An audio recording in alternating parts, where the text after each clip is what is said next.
Hello students, today I have come up with the next part of the chapter ethers from class 12 syllabus. So today we will continue with the reactions. First we will show the resonance of the alkoxybenzene. From the resonance structures you will easily understand that at which positions the substitution generally occurs in case of alkoxybenzene. So let's start with it.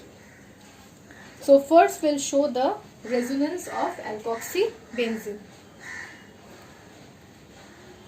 So, in the resonance of alkoxybenzene, we have taken anisole here.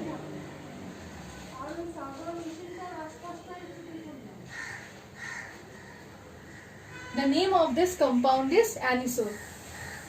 So, what are the resonance structures?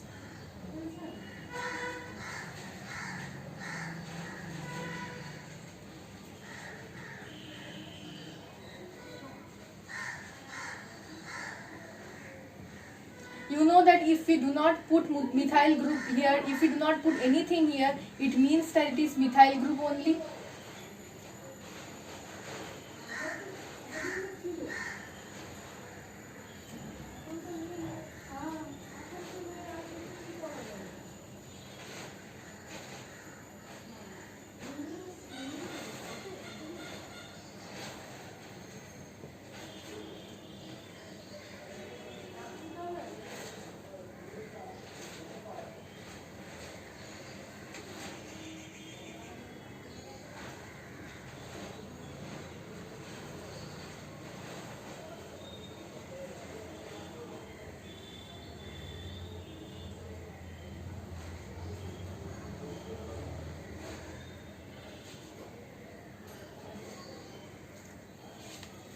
So this is basically the structures. Or if I don't directly put this one here, we can show this another, we can show all the structures then.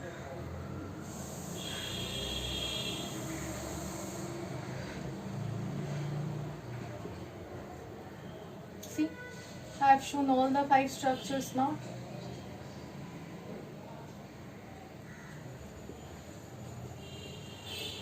So okay, so these are the resonance structures. From the resonance structures or canonical forms, you can easily see that this anisole is ortho-para directed. You can easily see that it is ortho-para directed. So nucleophilic substitution reactions will occur generally at the ortho and para positions. Okay, so first I will come to the first nucleophilic substitution, that is bromination.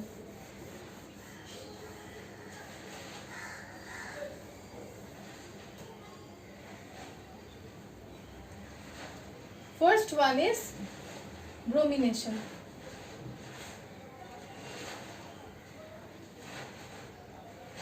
So okay, what happens in bromination?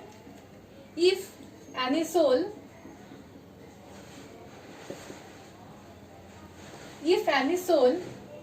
reacts with bromine in presence of reactive iron catalyst, then that will result in the formation of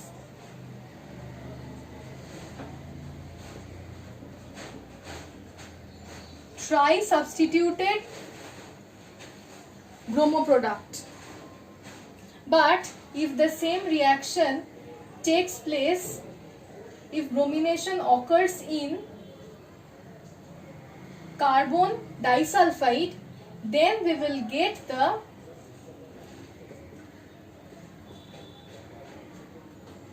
ortho and the para product.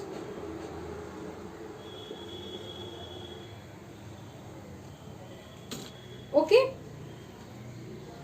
if this happens, then we will get the ortho and the para product. So this is bromination. Next is nitration. You all know that what happens in nitration, means what are the reagents in nitration?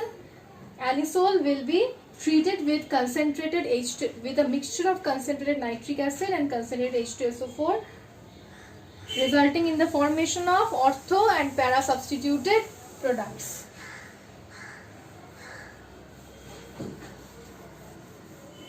So this is nitration.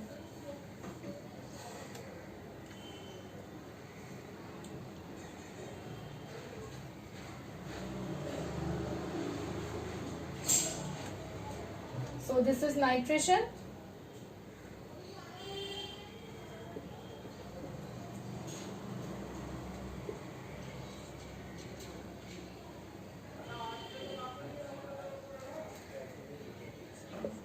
We will get a mixture of ortho and para substituted products.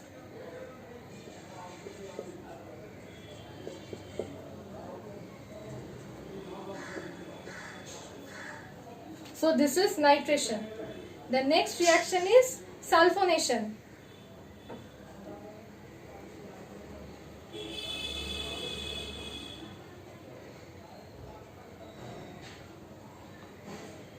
The next reaction is sulfonation.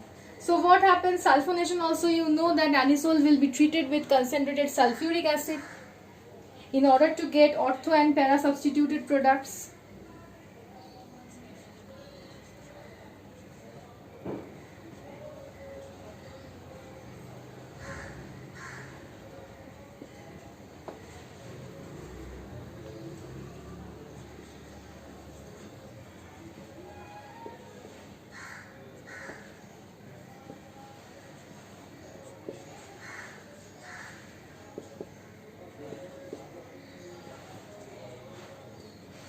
And finally, we are left with Friedel-Crafts alkylation and Friedel-Crafts acylation.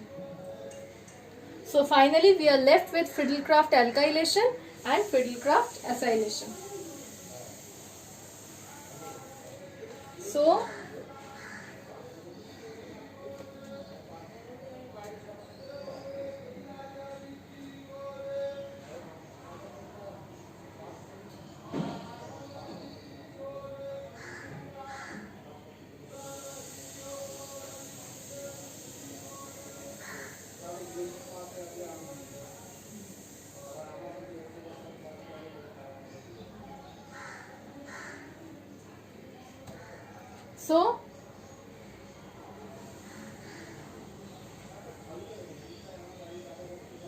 Friedel-Crafts alkylation, and this is Friedel-Crafts acylation. Let's see what happens in Friedel-Crafts alkylation. CH3Cl. The reaction can take place in presence of concentrated H2SO4 also, or it can take place in presence of concentrated or in presence of anhydrous AlCl3 also. So I have given here concentrated H2SO4. It will result in the formation of ortho and para substituted product. And acylation is CH3COCl. We can give here anhydrous AlCl3 also. Concentrated H2SO4 also. Here we will obtain COCH3, COCH3. Okay, so these are the nucleophilic substitution reactions for ethers. I have shown all the reactions specifically for anisole. What is anisole? Anisole is this ether.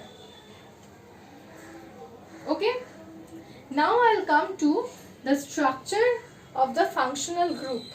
Let's come to the structure of ether. Ether structure is almost similar to that of water. Ether structure is almost similar to that of water.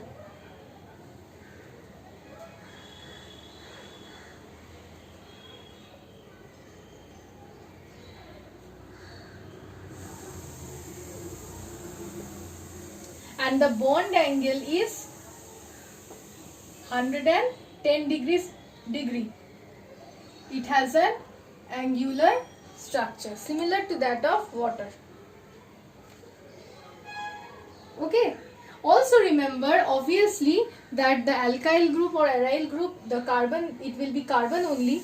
So the electronegativity difference between carbon and oxygen is means there is an electronegativity difference between carbon and oxygen. That makes the CO bond in ether a bit polar.